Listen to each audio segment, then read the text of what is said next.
कृष्ण ने अर्जुन को एक ऐसी चेन के बारे में बताया था जो हर इंसान के अंदर चुपचाप चलती है और आखिर में उसकी पूरी जिंदगी तबाह कर देती है। ये चेन एक छोटी सी सोच से शुरू होती है और खत्म होती है पूरी बुद्धि के नाश पर। सबसे डरावनी बात, ये चेन आज इसी वक्त आपके अंदर भी चल रही हो सकती है और आपको पता भी नहीं। इस वीडियो में मैं आपको वो पूरी चेन कदम दर कदम दिखाऊंगा जो कृष्ण ने गीता में बताई थी, और जब आप ये चेन समझ जाएंगे तो अगली बार जब आपको गुस्सा आएगा आप उसे शुरुआत में ही पहचान पाएंगे, उसके पूरी तरह फैलने से पहले।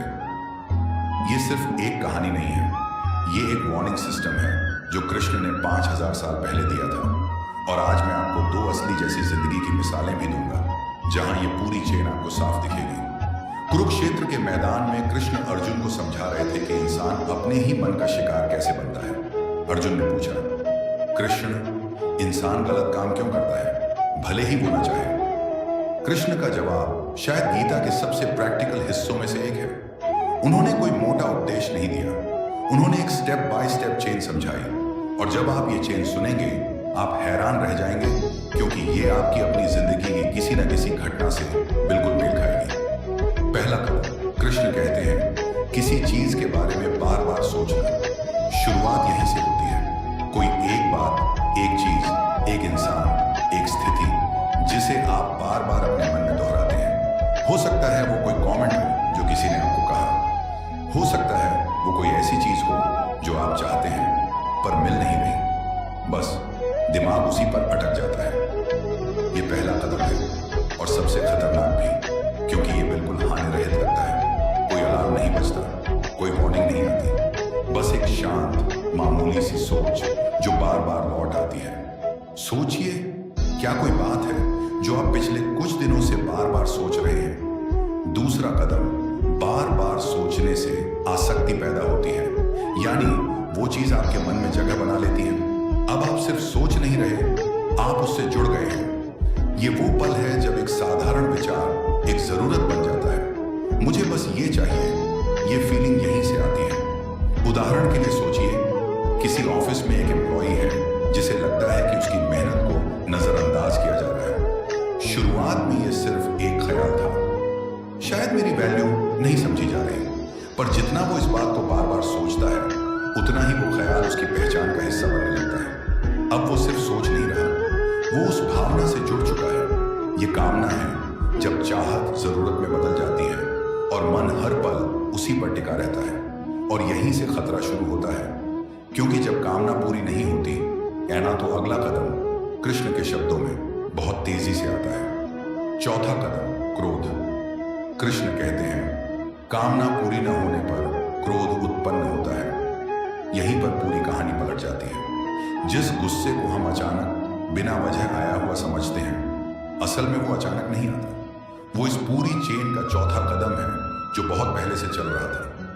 उस एम्प्लॉय की कहानी में जिस दिन उसके किसी छोटे से सुझाव को मीटिंग में नजरअंदाज किया गया, वो अचानक फट पड़ा। सबको लगा ये गुस्सा उसी पल पैदा हुआ, पर असल में वो हफ्तों से पल रहा था, सिर्फ उस दिन बाहर आया।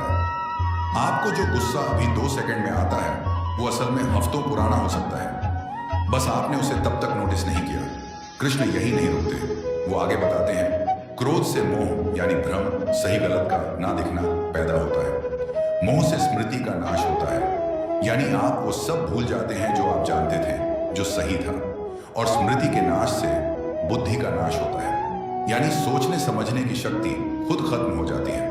और जब बुद्धि नष्ट हो जाती है इंसान पूरी तरह बर्बाद हो जाता है। उस एम्प्लॉय ने गुस्से में अपने मैनेजर को बीच मीटिंग में बुरी तरह जवाब दे दिया। उस पल में उसे सही गलत का होश नहीं रहा, मोह। बाद में उसे अपनी अच्छी परफॉर्मेंस, अपनी पुरानी मेहनत, कुछ भी याद नहीं आया, स्मृति नाश।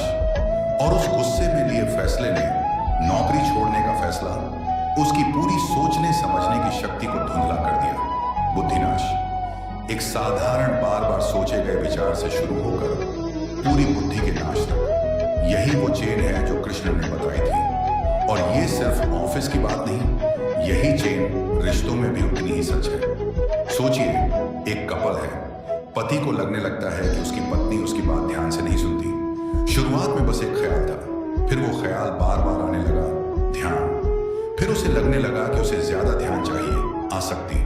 फिर वो हर बातचीत में गिनने लगा कि उसकी बात कितनी सुनी गई, कामना।